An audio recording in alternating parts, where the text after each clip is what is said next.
Hari ini tuan-tuan, ya. Tuan-tuan akan bincang dengan saya satu tajuk yang baru tuan-tuan ya. Tapi tajuk ni saya akan letak pada penghujung kelas tuan-tuan ya.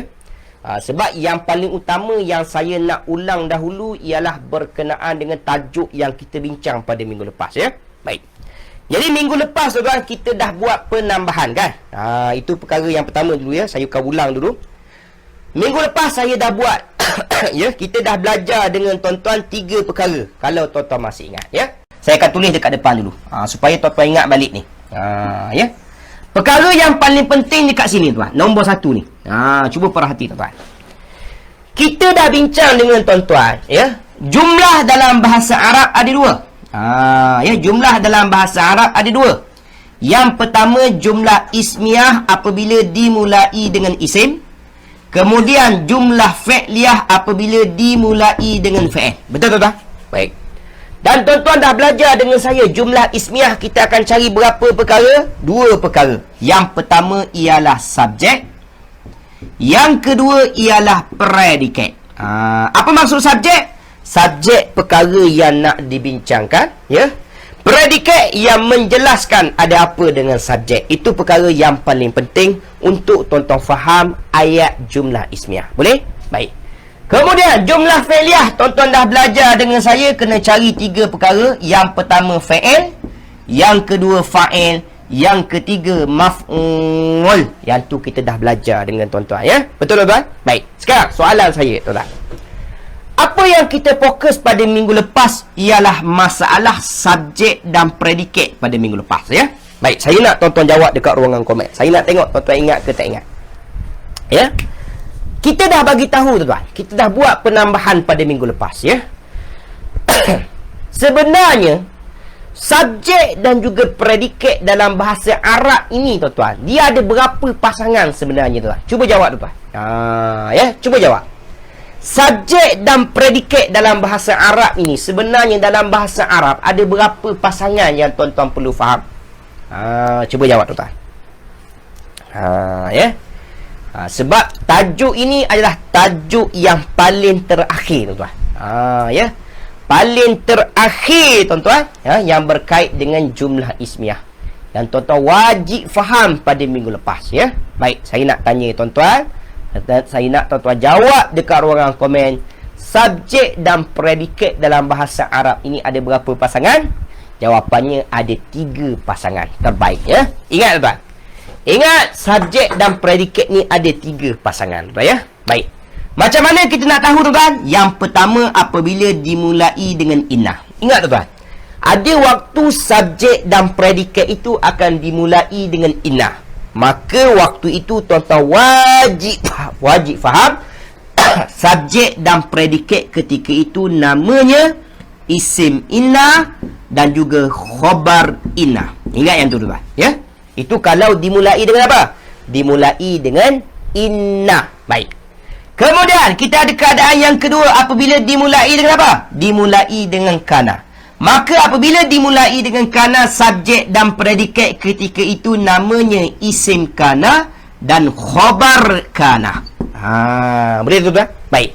Kemudian kita ada keadaan yang ketiga. Ketika mana tak ada inna, tak ada kana, maka waktu itu subjek dan predikat namanya mubtada dan juga khabar. Baik. Dengar tuan-tuan ya. Bermakna tuan-tuan, tuan-tuan dah belajar dengan saya ya. Semua nama subjek dalam bahasa Arab. Bermakna dalam bahasa Arab subjek itu ada 3 nama. Sama ada namanya isim inna ataupun isim kana ataupun mubtada. 3 tu subjek semua tuan-tuan. Ya. Baik. Samalah predikatnya. Predikatnya ada 3 juga dalam bahasa Arab. Tuan-tuan dah belajar semua. Yang pertama boleh jadi namanya khabar inna, yang kedua khabar kana, yang ketiga ialah khabar saja. Tak ada inna, tak ada kana dekat belakang. Boleh tuan? Baik. Itu nama itu namanya sahaja tuan. Yang paling penting faham. Semua ini adalah subjek. Kemudian khabar ini tuan, ketiga-tiga ini semuanya adalah predikat. Boleh? Jadi apabila tuan-tuan dah tahu nama-namanya, automatik tuan-tuan akan tahu barisnya. Inna ialah au, kana ialah u'ah, Mubtada dan juga khabar ialah Yang tu yang kita ulang selalu. Okey, tulis di ruangan komen. Ingat ke tak ingat? Tulis di ruangan komen dahulu. Jadi tuan-tuan dah kata kita dah bagi pada tuan-tuan maklumat yang lengkap berkaitan dengan jumlah ismiah. Ya. Berkaitan dengan apa tuan? Berkaitan dengan jumlah ismiah. Okey, tulis di ruangan komen dulu. Ingat ke tak ingat? Sila tuan. Ingat ke tak ingat? Ya, ingat ke tak ingat?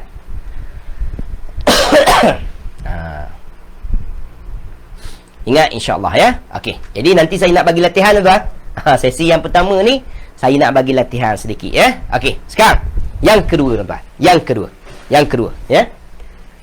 Perkara yang kedua yang kita belajar pada minggu lepas tuan ialah berkenaan dengan kalimah yang tidak boleh bertanwin.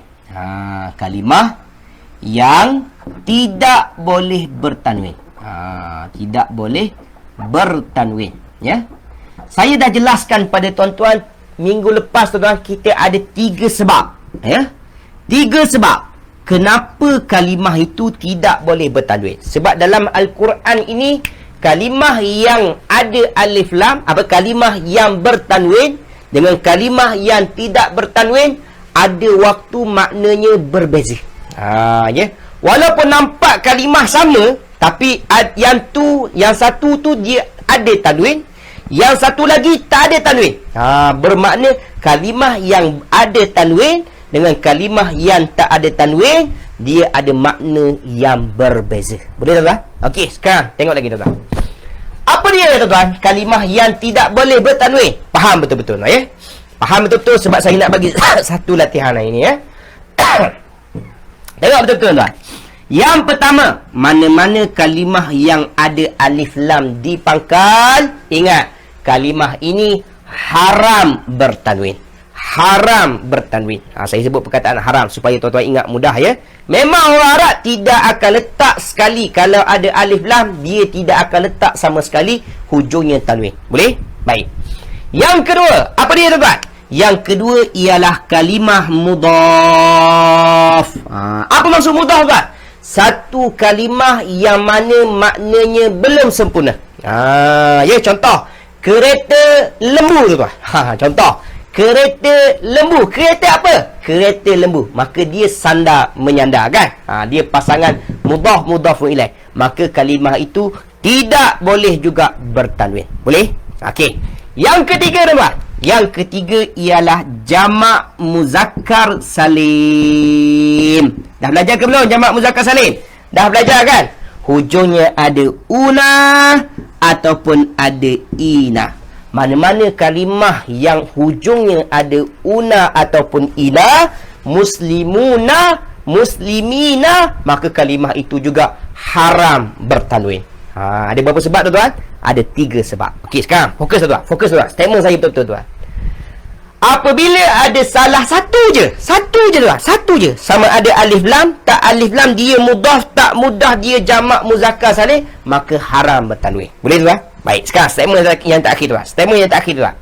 Apabila tak ada tiga-tiga tak ada tuan. Dia tak ada alif lam dekat depan ya. Dia bukan mudhaf tuan ya, sebab dia tidak perlu kepada makna yang kedua ya. Kemudian dia juga bukan jamak muzakkar salim, tak ada una, tak ada ina dekat belakang, maka kalimah itu bertanwin. Contoh. Tunjuk contoh dulu tuan. Muhammad. Saya tak Muhammad je tuan. Muhammad. Ada tak alif lam? Tak ada alif lam. Dia mudhaf ke tidak? Berhajat tak kepada isim yang kedua? Tak ada, dia seorang je. Maka dia bukan mudhaf ya. Kemudian dia jamak muzakkar salim ke tidak? Tak ada una, tak ada ina, maka dia bukan jamak muzakkar salim. Kalau tak ada tiga-tiga, maka waktu itu baru wajib tuan-tuan baca Muhammadun ke, Muhammadan ke, Muhammadin ke. Tulis di ruangan komen. Jadi, faham ke tak faham? Tulis di ruangan komen. Tuan Fudin, Ustaz pergi minum air dulu. Tak apa, memang dia 2 minggu ni batuk sikit. Ya. Saya minta maaf lah kalau mengganggu sikit kelas tuan-tuan ya. Okey, sekarang tulis di ruangan komen. Ingat ke tak ingat? Faham ke tak faham? Tulis di ruangan komen. Ya. Ini tajuk ulangan semua ya. Saya tak masuk tajuk baru lagi ni. Ya. Sebab saya nak bagi latihan sekali lagi. Supaya tuan-tuan faham. Ya, sebab saya nak tanya nanti. Kenapa kalimah tu bertanwin? Kenapa kalimah tu sekian ya. Tuan-tuan wajib jawab ya. Alhamdulillah fahim tu. Baik. Kalau betul-betul faham. Kalau betul-betul faham ya. Okey, saya nak padam ni tuan. Okey, belum selesai lagi. Yang terakhir ya. Yang terakhir tuan. Semua tajuk ulangan ya. Yang terakhir tuan. Okey. Tajuk yang ketiga yang kita bincang pada minggu lepas ialah masalah pangkat tuan. Ya, pangkat kan? Ya. Ataupun kita panggil dia i'rab. Sebab saya nak tanya selepas ni ya. Saya nak bagi satu ayat saja. Ya, satu ayat je tuan-tuan ya. Kemudian tuan-tuan letak baris betul-betul. Ya, letak baris betul-betul. Kemudian saya nak tanya i'rab nanti. Boleh tuan-tuan? Okey, jawab soalan saya lagi tuan. Jawab soalan saya lagi. Perhati betul-betul tuan. Kita dah bagi tahu tuan. Kita ada tajuk baru tuan. Namanya i'rab. Tuan-tuan pernah dengar tadi kan perkataan i'rab ya. I'rab dalam bahasa Arab dia berkait dengan baris. Dia berkait dengan apa? Dia berkait dengan baris tuan ya. Okey, saya padam sikit yang ni tuan. Sebab dia masuk rumah orang ya. Okey. Dalam bahasa Arab kita ada 4 baris. Yang pertama baris depan, yang kedua baris atas, yang ketiga baris bawah, yang keempat baris mati. Ya, kita ada 4 baris dalam bahasa Arab tuan. Ya. Kalau baris depan orang Arab panggil dhammah. Ya. Baris atas orang Arab panggil dia fathah. Baris bawah orang Arab panggil dia kasrah. Benda sama ni saya bagi dah bagi pada minggu lepas kan. Ya. Baris mati kita panggil dia sukun. Ya, panggil dia sukun. Dengar betul-betul ya. Setiap baris-baris yang kita sebut sekarang ni tuan-tuan, dia ada pangkat. Dia ada pangkat dalam bahasa Arab tuan. Dia ada pangkat tuan ya. Dengar betul. Apabila sebut dhammah tuan, maka orang Arab biasanya dia akan sebut perkataan marfu' tuan. Ini pangkatnya tuan. Saya dah bagi nota dekat tuan-tuan pada minggu lepas kan. Baik.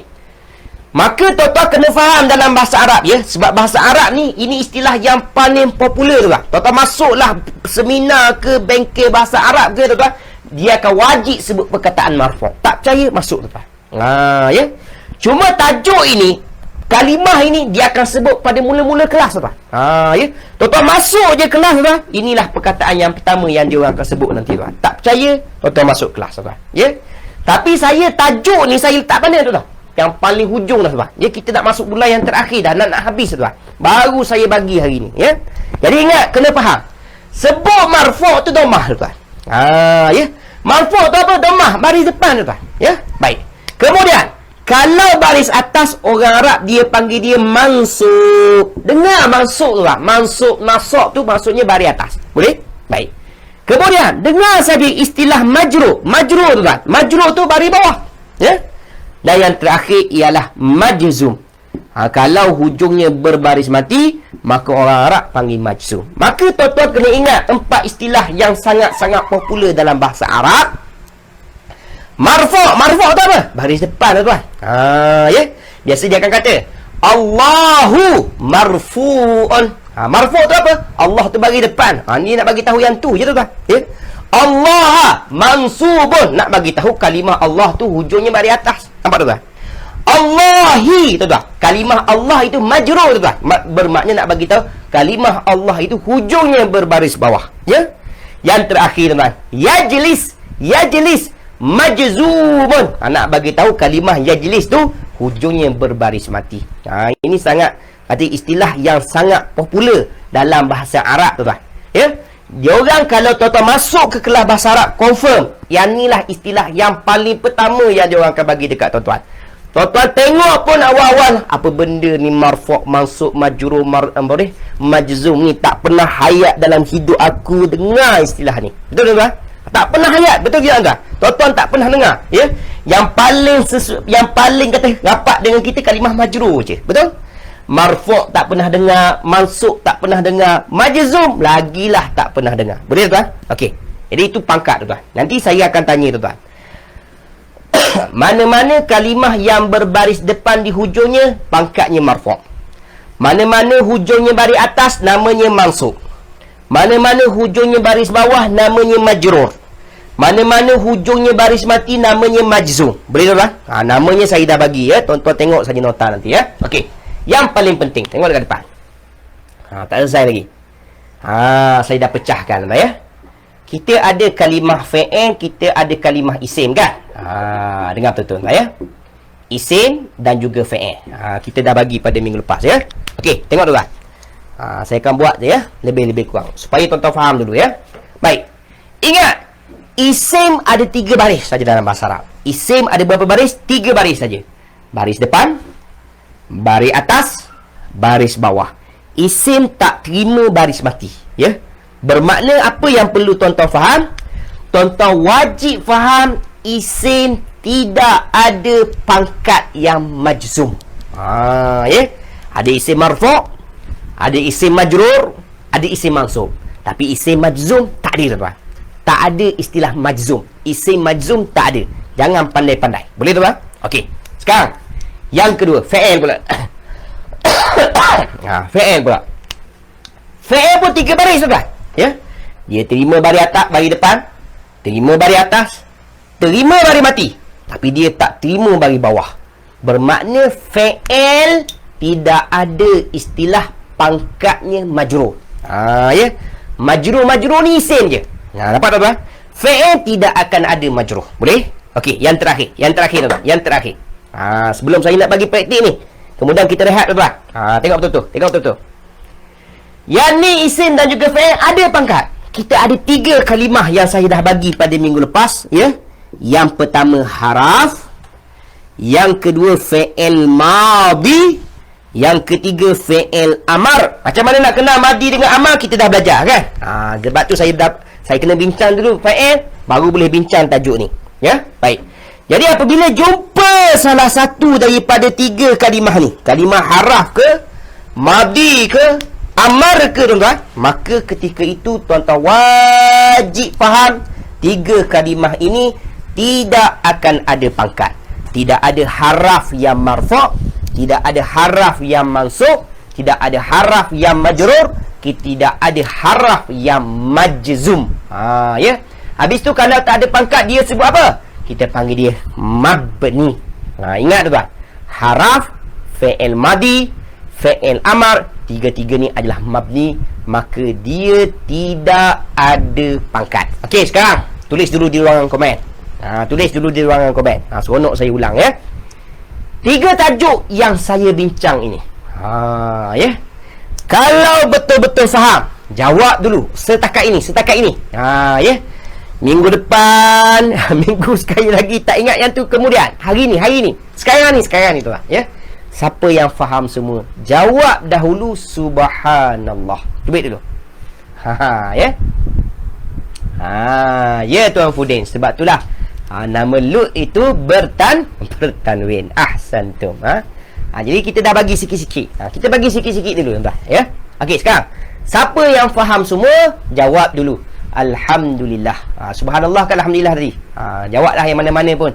Yang penting zikir tuan. Jawab subhanallah ya. Jawab subhanallah. Saya nak bagi satu latihan. Selesai latihan ini, barulah kita tutup, kita rehat kelas kita. Kemudian saya masuk kepada ayat kita hari ini. Ya, sebab itulah saya kata saya ambil ambil ayat yang pendek saja, sebab hari ini saya perlu ulang 3 tajuk ini, apa yang kita dah bincang pada minggu lepas ya. Okey, alhamdulillah semua jawab subhanallah. Yang tak ada pangkat tu saya kurang faham. Yang tak ada pangkat, maksudnya tuan, kalimah haraf, fi'il madhi dan juga fi'il amar, dia tidak ada istilah pangkat marfu', mansub, majrur, majzum. Sebab 3 kalimah ini adalah kalimah yang mabni. Ya. Kenapa haraf tak ada pangkat? Kenapa haraf tak ada marfu', mansub, majrur, majzum? Kenapa fi'il madi tak ada marfu', mansub, majrur, majzum? Kenapa fi'il amar tak ada marfu', mansub, majrur, majzum? Sebab dia mabni. Boleh tuan-tuan? Jelas tuan Putih? Sebab kalimah yang mabni ini memang tak ada pangkat. Sebab dia tak berguna langsung kita nak bincang. Sebab 3 kalimah ni memang tak akan berubah sampai bila-bila. Maka tak ada manfaat kita nak bincang marfu' ke mansub ke majrur. Contoh kita ambil fi'il madi kan, jalasa. Jalasa tu fi'il madi, hujungnya baris atas kan. Jalasa dekat depan pun jalasa, dekat tengah pun jalasa, dekat hujung pun jalasa. Dia tak akan ada masa jalasu, jalasi, tak akan ada tuan. Maka ada manfaat ke tak ada manfaat? Maka tak ada manfaat pangkat pun untuk dia. Sebab dia adalah mabni. Clear ya? Okey, dah selesai. Sekarang satu latihan sebelum kita rehat tuan-tuan. Okey, bermakna tuan-tuan ingat semua ya? Okey, kita akan praktik 3 benda ni tuan-tuan. Okey, jawab betul-betul tuan-tuan ya. Sekarang